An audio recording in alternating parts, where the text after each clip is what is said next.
पसंद बहुत बहुत कलेजा फटता है बच्चों के लिए। एक माँ का दर्द तो आप समझ सकते हो ना, आप भी तो किसी के बेटे हो। जिसका जवान बेटा चला गया और जो ड्यूटी पर ना हो, वो अपना ड्यूटी निभाया और देश को बचाया, इस पे तो मुझे गर्व होता है, लेकिन बहुत दुख होता है, बहुत दुख होता है। नहीं, उनकी उनकी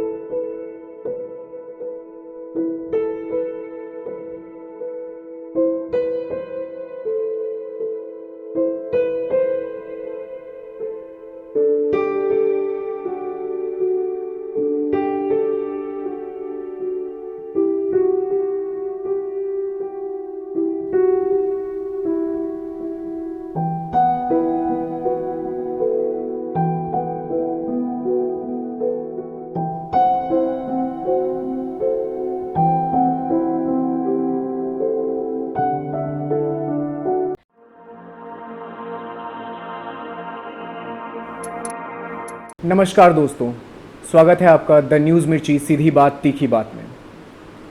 आज कारगिल दिवस की 21वीं सालगिरह है और इस दिन को हर साल हम अपने आंखों में नमी लिए हुए लेकिन दिल में बहुत ही ज़्यादा गर्व लिए हुए याद करते हैं।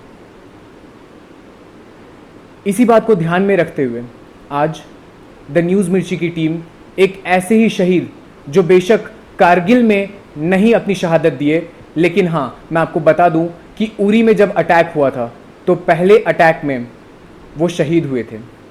आज हम उन्हीं के परिवार के साथ उपस्थित हैं, क्योंकि आज जो इनके दिल में जो चीज़ें चल रही हैं, जो बातें चल रही हैं, जिस दौर से ये गुजर रहे हैं, वही आज सारे शहीद जो हैं हमारे, उनके भी परिवार उसी दौर से गुजर रहे हैं। जी हाँ दोस्तों, मैं उस शहीद के बारे में बात कर रहा हूँ जिसे पूरा रांची, पूरा झारखंड और पूरा देश उन पर गर्व करता है। मैं शहीद लेफ्टिनेंट कर्नल संकल्प कुमार के बारे में बात कर रहा हूँ। आज हम उनके परिवार के साथ उपस्थित हैं। हमारे साथ आज उनके माता पिता यहाँ पे बैठे हुए हैं। स्वागत है सर आपका, स्वागत है मैम। हम इनसे बातें करेंगे और जानेंगे कि जब भी एक ऐसा दिवस आता है कि हम अपने शहीदों को याद करते हैं, जिन्होंने हमारे देश के लिए कुर्बानी दी है, हम उनको याद करते हैं, तो क्या सारी चीज़ें, क्या सारी बातें होती हैं जो एक परिवार गुजरता है, जिसके थ्रू, जिसके तहत वो जो प्रेशर है या वो जो दर्द है, वो जो गम है अपने को खोने का, लेकिन जो गर्व है कि जी हाँ, मेरा बेटा या मेरी बेटी देश के लिए अपनी शहादत दी है। आइए थोड़ी सी मुलाकात करते हैं और कुछ बात करते हैं। नमस्कार सर। नमस्कार सर, वैसे तो अपने बेटे को याद करने के लिए आपको किसी दिन की ज़रूरत नहीं होगी, वो हमेशा आपके दिल में है, आपके दिमाग में है, आपके जहन में है। फिर भी सर, जब कोई ऐसा दिवस आता है जब पूरी दुनिया याद करती है शहीदों को, कैसा महसूस होता है? वो हम लोग गर्वान्वित महसूस करते हैं। लगता है कि जो उनकी शहादत थी उसको लोगों ने भुला नहीं दिया है। और ये भी मन में बात आती है कि उनको याद करके हम लोगों को ऑनर किया और बच्चों को जो आज की नई पीढ़ी है उसको उत्साहित करने का काम किया।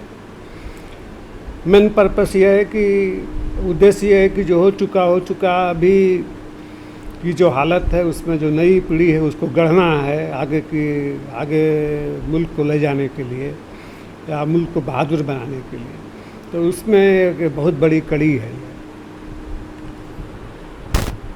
मैम, हमेशा जो एक बेटा होता है वो अपनी माँ के दिल के बहुत करीब होता है। तो जब आज पूरा देश जो है वो आज कारगिल दिवस है और शहीद फिर कारगिल दिवस से जुड़ा हो या फिर अपने शहादत वो किसी भी तरीके से अपने देश के लिए दिया हो, वो हमेशा शहीद ही होता है और वो अमर होता है। आज कैसा महसूस हो रहा है मैम? मैं तो उन माताओं को, उनके बच्चों को जो शहीद हुए, वो बेटा और भाइयों को मैं नमन करती हूँ। और मैं ये कहना चाहती हूँ, जब संकल्प पासिंग आउट हुए थे उस वक्त कारगिल की लड़ाई छिड़ी थी। उनका फर्स्ट पोस्टिंग लखनऊ में हुआ था तो उन्हें बहुत अफसोस था कि हमें क्यों नहीं भेजा गया, पापा हमें क्यों नहीं भेजा। क्या मैं वो सक्षम नहीं था कि नहीं बेटा और भी लोग हैं, आप भी जाओगे, और बहुत लोग हैं। लेकिन उनकी जज्बा थी कि मैं जाऊंगा, मैं करूंगा। और एक माँ के लिए और क्या हो सकता है, जो अपने इकलौता बेटा, जो इतना बहादुर, इतना जाबाज, जो अपने देश के लिए सारा कुछ करता हो। मैं उन माताओं को भी बहुत कहती हूँ, बहुत दृढ़ और हिम्मत रखने के लिए, जैसा मैं अभी रख रही हूँ उस तरह उन माताओं को भी चाहती हूँ वो भी बने उसी तरह, जिन्होंने अपने पुत्र को खोया है और खो रही हैं। अभी लड़ाई ख़त्म कहाँ हुई है, अभी तो चल ही रही है। और जितने नौजवान हमारे हैं देश के, वो जहाँ भी हो, जैसे भी हो, जिस क्षेत्र में भी हो, वो युद्ध की तरह काम करे और समझे कि मुझे देश के लिए ही करना है, देश के लिए ही करना है और देश को आगे बढ़ाना है, झुकने नहीं देना है। बस मैं क्या कहूँ। मैम, हमने सुना है कि संकल्प सर बचपन में बहुत ही शाई थे, कुछ मतलब बहुत ज़्यादा शर्माते थे, बहुत ज़्यादा खुलते नहीं थे। वहाँ से लेकर के एक जाबाज सिपाही बनने तक का जो जर्नी था वो कैसा रहा? वो आप जो पूछे तो हमें हंसी आ गई। सचमुच बहुत कम बोलता था, बहुत कम। इतना उसके इतने अवार्ड मिला हुआ था, वो कभी पापा को बताया नहीं। सारी चीज़ें बताता था, ये नहीं बताता था कि हाँ पापा हम इतने अवार्डेड हुए, बाहर गया वो, वहाँ भी उनको अवार्ड मिला। जब उनका सर्विस बुक आया तो ये देखा, अरे ये तो 10-12 अवार्डेड फुल पहले से ही है। ये वो करता था लेकिन बोलता नहीं था। फॉरेन असाइनमेंट भी तो उनको मिली थी ना जी। 1 साल फॉरेन में भी रहे ईगल ने कुछ सर्विस में।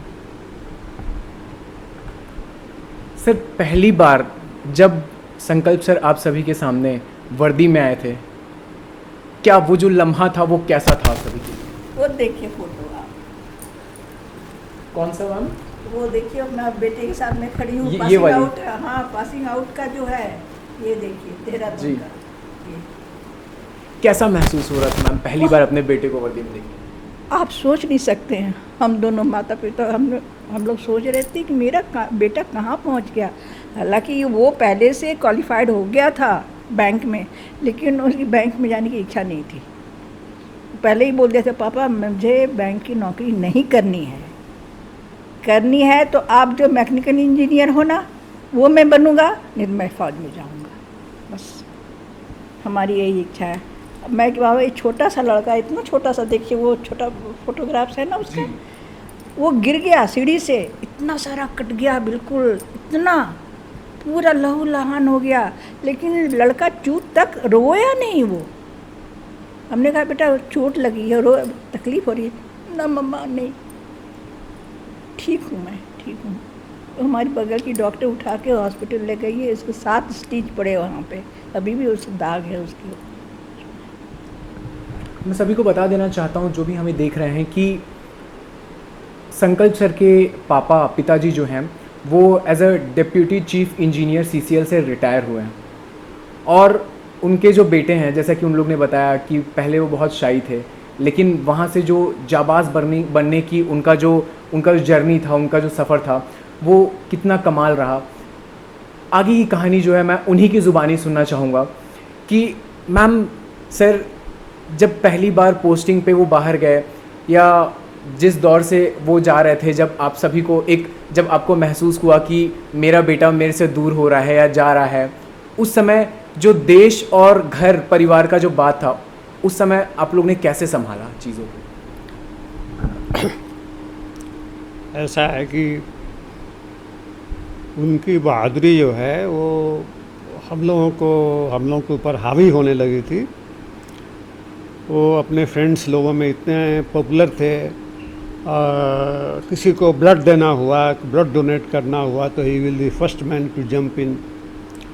एंड इवन जब वो उनकी शहादत हुई वहाँ तो वहाँ का बाज़ार जो है, पूरा बाज़ार, क्या हिंदू क्या मुस्लिम, पूरी का पूरा बाज़ार 2 दिन बंद रहा। अपनी आधी सैलरी वहाँ के लोगों में खर्च करते थे, वो पब्लिक में खर्च करते थे। अपनी सैलरी का आधा पार्ट जो है वो वहाँ के लोगों के वेलफेयर में, पूरी के लोगों के वेलफेयर में खर्च करते थे। इसीलिए इसी की वजह है ना, आज जो है कश्मीर में किसी भी इंडियन का, जैसे वहाँ के महाराजा को छोड़ दिया जाए, महाराजा तो महाराजा ही थे, करण सिंह और त्रिभुवन राजपथ, तो और शंकराचार्य विवेक थे, उनका संकल्प ब्रिज है, संकल्प के नाम से वहाँ एक उरी में डबल झेलम पर ब्रिज बना है, और किसी भी इंडियन का नहीं है, चाहे वो प्राइम मिनिस्टर हो कि आर्मी के जनरल हो या कोई हो, किसी सिवाय आप इंटरनेट में देखिए मिलेगा आपको। संकल्प वे जाके इनाग्रेट की थी, संकल्प ब्रिज उनके नाम से बना। वो डबल वे ब्रिज है झेलम के ऊपर, 2 वे ब्रिज है, छोटा मोटा ब्रिज नहीं, 2 वे ब्रिज है। झेलम के ऊपर उतना बड़ा ब्रिज कश्मीर में कहीं नहीं है, बल्कि फर्स्ट ब्रिज है, कायदे का ब्रिज। आपकी आंखों में गर्व नज़र आ रहा है सर। हाँ, गर्व तो वही है। आज भी देखिए ये सब जो कुछ झाड़ यहाँ उनका था जी, आज एक्चुअली ले जाने वाले हम लोग थे, गाड़ी को बुलाए थे, क्योंकि हम अपने कार में ले जाते, काफ़ी हैवी है जी। तो आर्मी वाले तो अपना पीछे वो सब ठीक ठाक यही हैं। उनका ऐसा जो मूर्ति लगी हुई ऐसे जगह पर है कहाँ कि पे मूर्ति लगी है सर? ये खेलगांव चौक पर, वो रोड उन्हीं के नाम से है। ये रोड जो है रांची का one of the VIP road भी उन्हीं के नाम से है। सर हमने सुना है यहाँ पे एक पार्क भी है जो खेलगांव के पास में सर के नाम पे है। पार्क नहीं, पार्क तो DM बंगला के सामने है, DM बंगला के सामने है। एस्टेट संकल्प वाटिका नहीं, शहीद संकल्प चिल्ड्रन पार्क जी, वो 15 एकड़ का पार्क है, बहुत बड़ा पार्क है। और वो स्टेट गेस्ट हाउस जो यहाँ का है उसके सामने है। और ये दोनों इधर में इस तरफ दाहिने तरफ में DM बंगला है, DM का ऑफिशियल रेसिडेंस, और बाएं तरफ जो है वो झारखंड गवर्नमेंट का गेस्ट हाउस है, जहाँ VIP वो मतलब कम से कम मिनिस्टर से वब रैंक के लोगों के लिए, ऐसा नहीं कोई ऑफिसर जाकर वहाँ ठहर जाए। स्टेट गेस्ट हाउस है, सीनियर स्टेट गेस्ट हाउस।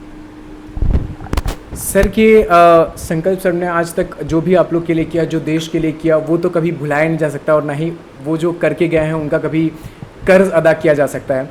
लेकिन हाँ, मैं ज़रूर ये कहना चाहूँगा सर, पूछना चाहूँगा आपसे कि सर ने देश के लिए अपना प्राण न्यौछावर कर दिया, और आज जब आप देखते हैं कि अपने ही देश के अंदर जो अपने ही हिंदुस्तानी भाई लोग हैं, बहन लोग हैं, आपस में ही लड़ रहे हैं, आपस में ही टूट रहे हैं, कैसा महसूस होता है सर? नहीं, इसके लिए स्पष्ट ना, देश में बहुत सारा काम अच्छा हो रहा है, लेकिन जो बेसिक काम हुआ वो नहीं हो रहा।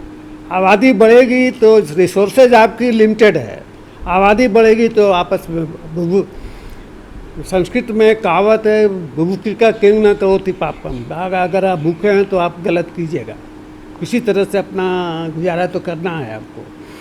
तो सबसे बड़ी प्रॉब्लम है आबादी की प्रॉब्लम है। मैं तो यहाँ के इकोनॉमिस्ट जो हैं उनको कई बार कहा कि एक आर्टिकल बनाई लिखिए आप कि अगर ये आबादी एक डेंसिटी अमेरिका के ऊपर लाद दिया जाए तो भिखमंगा हो जाएगा जी। आज पूरा मुल्क आप अभी ब्राज़ील से, अभी कुवैत से जो है 8 लाख और वर्कर लोग आने वाले हैं यहाँ पर। कुवैत गवर्नमेंट ने डिसाइड किया 14 लाख इंडियंस वहाँ पर वर्कर हैं, तो कुवैत ने डिसाइड किया कि 8 लाख को वापस भेजेंगे हम। तो यहाँ तो ये सिलसिला चलता रहेगा। ये तो आज गवर्नमेंट को सोचना चाहिए कि आबादी बढ़ रही है, पता नहीं क्यों नहीं गवर्नमेंट दुनिया भर का अटर पटर काम करती है। आबादी बढ़ेगी, खाने को नहीं मिलेगा, पोषण की कमी होगी तो आदमी कमज़ोर होगा और बेकार होगा, आदमी जहालत में चला जाएगा। आज के हम बात बताएं कि जो कंट्री एफ्लुएंट है वहाँ शांति है जी। अभी नॉर्वे का एक केस हम पढ़ रहे थे। नॉर्वे में क्या है कि लोग होटल में जाते हैं और चाय के लिए या खाने के लिए ऑर्डर किए तो वहाँ रिवाज है होटल में बैठ के खाने का कम रिवाज है, लोग घर में ले आते हैं अपना। क्योंकि होटल में बैठ में वहाँ बहुत एक्सपेंसिव होता है और ले आने का पैकेज कॉस्ट बहुत इकोनॉमिकल होता है। तो वो बोलते हैं हमको 4 डिश खाने का चाहिए, 2 जो है वो सस्पेंशन, मतलब हमको 2 दे दीजिए, हम 4 का पे कर रहे हैं, और 2 इसके लिए कि कोई गरीब आदमी आए तो खा ले। और होटल वाले के पास कोई गरीब आदमी आता है, बोलता है हमको कोई सस्पेंशन का है मिल है तो हाँ है ले जाइए। ये ईमानदारी और ये चीज़ है। सबसे बड़ी चीज़ है कि वहाँ आबादी कम है। आबादी जो है हिंदुस्तान को किल कर देगा, कोई मंत्र जंत्र नहीं काम करेगा। चाहे मोदी जी लाख अच्छा नीयत से काम करें नहीं करें, लेकिन वो काम नहीं करेगा जब तक आबादी यहाँ कंट्रोल नहीं होगी। सर, मैं कहना चाहूँगा कि आप संकल्प सर्व से भी वीर हैं, क्योंकि आपने अपने बेटे को इस काबिल बना करके और उतना दूर खुद से भेज दिया, जो कि एक बाप के लिए करना बहुत ही ज़्यादा मुश्किल है। आप उन सभी पिता जो हैं, जो अपने बेटे को बोलते हैं कि हाँ आप जाओ, आप देश की सेवा करो, आप भले मुझसे दूर रहो लेकिन देश से आपको दूर नहीं रहना है, वो जो देशभक्ति की भावना है सर, आप उन सारे पिता को क्या कहना चाहेंगे? उन सारे पिता को नमन करता हूँ मैं, और मैं चाहता हूँ कि यही जज्बा जो है देश में सभी लोगों को ऊपर आए। आम तौर से लोग अनाची में नहीं जानते हैं कि उनके इस जो है जो उनको ये अचीवमेंट मिली उसका पीछे राज क्या है। जी। आम तौर से क्या होता है, जब लोग जब वहाँ से निकले आतंकवादी को फेस करने के लिए अपने कैंप से, जब खबर मिली तो निकले, तो आगे आगे कैस्पर व्हीकल होती है और पीछे पीछे कमांडेंट होता है। कैस्पर में फुल आर्मी का एक ग्रुप होता है जी। और कमांडेंट पीछे होते हैं, उनके साथ उनके 3-4 बॉडीज होते हैं जो साथ में कमांडेंट के जो बॉडीज होते हैं। लेकिन वो लोग जो आतंकवादी लोग हैं वो झेलम पर जो पावर हाउस है उसी को उड़ाना चाह रहा था। उसके उड़ाने से पूरा कश्मीर में अंधेरा छा जाता। कश्मीर को वहीं से पावर मिलती हाइडल से। तो एक जो है फर्स्ट बैरिकेड जो है डिफेंस लाइन वो लोग तोड़ चुका था, सेकंड लाइन तोड़ने वाला था। तो ये जो है जोश में जो है कैस्पर व्हीकल के आगे अपना गाड़ी ले गए, जो कि आर्मी रूल के अगेंस्ट में है। इसीलिए इतना नाम है। ये जो कश्मीर में ब्रिज बना इसीलिए कैसा भी बहादुर कोई लड़ा आर्मी ऑफिसर हो सकता है। आर्मी की हिस्ट्री में एक नया रिकॉर्ड है ये कैस्पर व्हीकल जिस पर गोली और बारूद का असर नहीं होता है, उसके आगे अपना जीप ले गए, ओपन जीप। और इतना सीनियर को तो जाना ही नहीं था, वो तो कैप्टन मेजर को भेजता, तब ये जाता। उसने सोचा कि जब तक मैं उसको खबर तो हो गई थी, जब तक वो आता तब तक तो पूरा गांव ही उड़ा देगा वो। तब तक वो ब्रिज को उड़ाना सरल था कि वो पावर हाउस को उड़ा देता, तो फिर पूरा कश्मीर जो मेन श्रीनगर वगैरह सब पूरा अंधेरा हो पूरा खत्म कर देता। वो तो कितने वो बंधक बना के आग लगा दिया। नहीं, फर्स्ट लाइन ऑफ तो डिफेंस तो लोग तोड़ ही 4 को मार चुका था लोग, और सेकंड लाइन ऑफ डिफेंस को तोड़ने की कोशिश कर रहा था। सर, सबसे बड़ी बात यह कि जब उनकी बहादुरी का किस्सा इतना पॉपुलर हुआ कि वहाँ के जो मेन आबादी तो मोहम्मदन लोगों की है, वो लोग भी आ रहे। वो लोग जो है भी अपना शॉप 2 दिन के लिए बंद रखा। वो लोग भी जो है इनकी बहादुरी का इतना कायल हो गया। वो लोग छोटे छोटे बच्चे सोचा होगा कि हम निकल रहे हैं, काम खत्म करके घर आ जाएंगे। सुबह में ऐसा नहीं ना कि देखिए, ऐसा नहीं कि वो जो कश्मीर में ब्रिज बनी, अगर लोकल पॉपुलेशन का सपोर्ट नहीं रहता तो लोग ब्रिज बनने भी नहीं देता। लोकल पॉपुलेशन का अगर सपोर्ट नहीं होता तो लोग ब्रिज बनने नहीं देता। गवर्नमेंट के अप्रूवल के बावजूद भी, और गवर्नमेंट का अप्रूवल मतलब आर्मी में तो ब्रिज बनाया नहीं, ब्रिज बनाया बॉर्डर रोड कंस्ट्रक्शन ने। बॉर्डर रोड कंस्ट्रक्शन आता है मिनिस्ट्री ऑफ डिफेंस में नहीं, मिनिस्ट्री ऑफ होम अफेयर्स में। बॉर्डर रोड कंस्ट्रक्शन आर्मी के अंडर में नहीं है, वो मिनिस्ट्री ऑफ होम अफेयर्स में है। तो आर्मी का साथ फिर मिनिस्ट्री ऑफ होम अफेयर्स का साथ, और फिर फाइनेंशियल सैंक्शन बड़ा ब्रिज था 16 करोड़ का, उस आर्मी फाइनेंस मिनिस्ट्री का सैंक्शन, 3 मिनिस्ट्री के कॉम्बिनेशन से वो ब्रिज बनी। वो ब्रिज ऐसा साधारण ढंग से नहीं बना। तो फोटो लगी हुई देखिए वो 26 का वहाँ मैं उस पर वो पासिंग आउट जहाँ देहरादून में भी इनको सम्मानित किया गया, क्या मेमोरियल सेरेमनी मनाया गया उनका, और फिर उनके नाम से बुक्स भी है, चल रहा है, पता होगा आप लोग को। उनके वो दिल्ली के कोर्स में उनका यहाँ भी है, चलता है। यहाँ से सरला बिरला में है।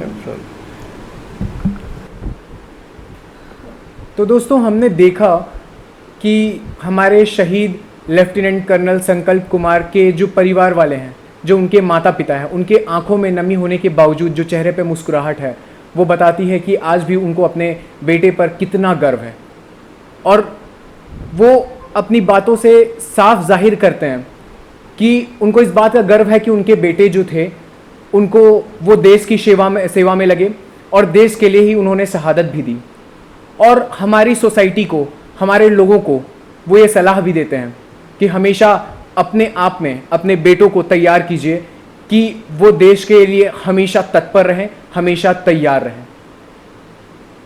और इसी तरीके से हल्का सा आंख में नमी लिए हुए और दिल में बहुत से गर्व के साथ में आप 21वीं सालगिरह कारगिल दिवस की मनाइए और उसको याद कीजिए। ये थे मयंक सिंह, कैमरामैन मुकेश के साथ, द न्यूज़ मिर्ची, रांची। धन्यवाद।